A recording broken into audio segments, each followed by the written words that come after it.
बिस्मिल्लाहिर्रहमानिर्रहीम नहमदुहु व नुसल्ली अला रसूलिल करीम अज़ीज़ व अस्सलामु अलैकुम। अल्लाह ताला ने इंसान की खलकत या तो मुज़क्कर की शक्ल में की है और या मुअन्नस की,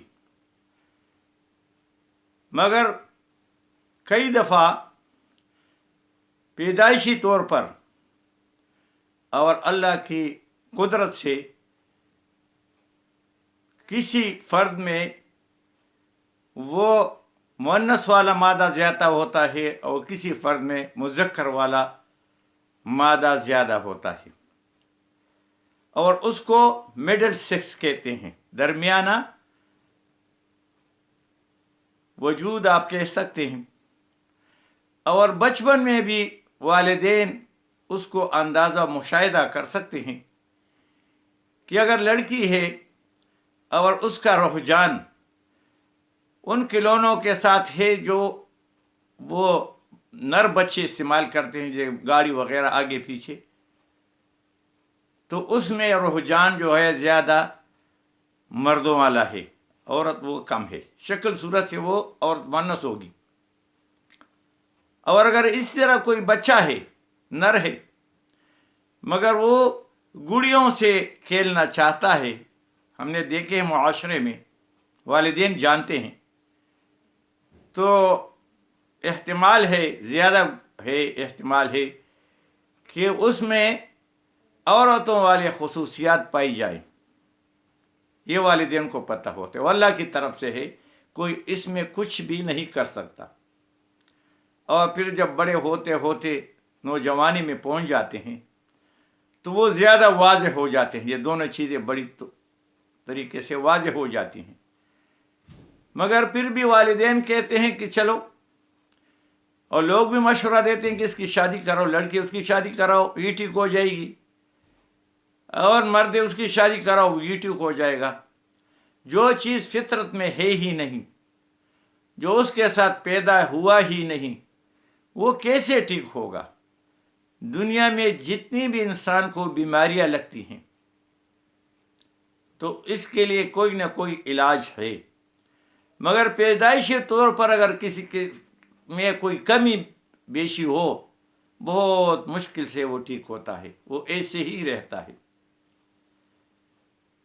तो फिर आगे जाके इससे मसाइल पैदा होते हैं। वक्ती तौर पर वो खुश हो जाते हैं, मुआशरे के सामने वो खुश होते हैं कि हमने शादी कराई, मगर ये शादी ब्याह आगे चलती नहीं, इसमें बहुत ज़्यादा मसाइल पैदा होते हैं।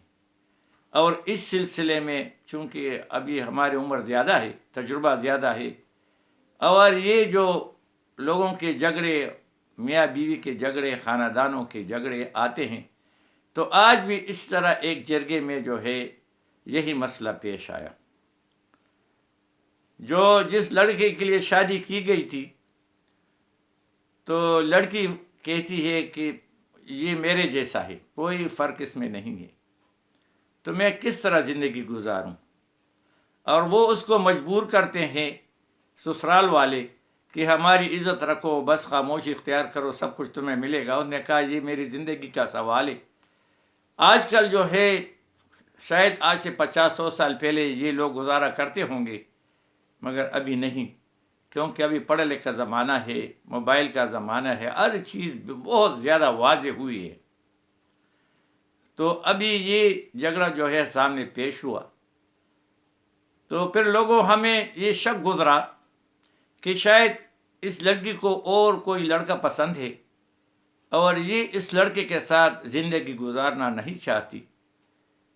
तो अगर हम अभी इसके फेवर में बात करें तो शायद हम गलत हों। तो फिर यह फैसला किया गया कि ये मेडिकल टेस्ट करा के आ जाए कि ये सच कहती है कि झूठ। उसने कहा बिल्कुल। तो फिर उसको मेडिकल टेस्ट के लिए भिजवा दिया। तो डॉक्टर जो उसकी लेडी डॉक्टर जो थी, गायनी स्पेशलिस्ट होते हैं, उनको पता होता है। जब उन्हें टेस्ट किया तो उन्होंने कहा बिल्कुल ये सच कहती है, ये अनटच है, कोई करीब इसके नहीं गया। बस वो तो लड़की तो जीत गई। फिर मर्द को कहा कि भाई अभी तू टेस्ट करो, वो टेस्ट करने पे राज़ी नहीं। تو مطلب یہ سب کچھ واضح ہو گیا. ابھی بات جو ہے وہ عدالت میں ہے. بس بھائی میرے کہنے کا سارا یہ واقعہ اس لیے آپ کے سامنے گوش گزار کیا کہ والدین جو ہے یہ ظلم نہ کرے اپنے اولاد پہ. اس لیے اگر جس چیز کی وہ قابل نہیں اس کو اس چیز میں نہیں لگانا. ساری زندگی مصیبت میں وہ پڑا رہے گا. اور پہلے ایک فرد جو ہے خواہ وہ لڑکی ہے یا لڑکا ہے وہ کمی بیشی میں مبتلا ہے، اور ایک دوسرے خاندان کو جو صحیح سالم ہے اس کو بھی اس میں ڈال دو تو ظلم کی انتہا ہے. تو میری سارے والدین سے استدعا ہے کہ بھائی جو کچھ آپ کو اللہ نے دی ہے بس یہ آپ کی قسمت میں ہے، تقدیر سمجھ کر کے اور اللہ کا کرنا سمجھ کر کے اس پہ صبر و شکر کریں. دوسروں کو مصیبت میں نہ ڈالیں. ابھی وہ مقدمہ ہوگا، بےعزتی ہوگی، ساری چیزیں ہوگی. اگر اس سب کچھ پتہ تھا ان کو تو چاہیے یہ تھا کہ علاج کروا لیتے اب بچے کی. اگر علاج سے کچھ نہ ہونا تھا ڈاکٹر بتا دیتے ہیں تو بس اس کو ایسے ہی چھوڑتے، زندگی گزارتے، خوشی رہتا، دوسری کی زندگی کو خراب نہ کرتے. تو ابھی وہ دوسرے کی زندگی بھی خراب ہوئی اور پھر دو خاندانوں کے درمیان جھگڑا بھی ہوا اور فساد بھی پھیل گیا، لاکھوں روپے بھی خرچ ہوں گے، شادی بھی خرچ ہوئے. تو یہ تھوڑی سی سوچ اور فکر کی بات ہے. تو اپنے اولاد کے ساتھ ظلم نہ کریں. اللہ نے جس طرح کوئی پیدا کیا ہے اس کو کوئی بھی نہیں بدل سکتا. یہ اللہ کا مشیت ہے. اللہ جس طرح چاہتا ہے اس طرح کرتا ہے. وما علینا الا البلاغ.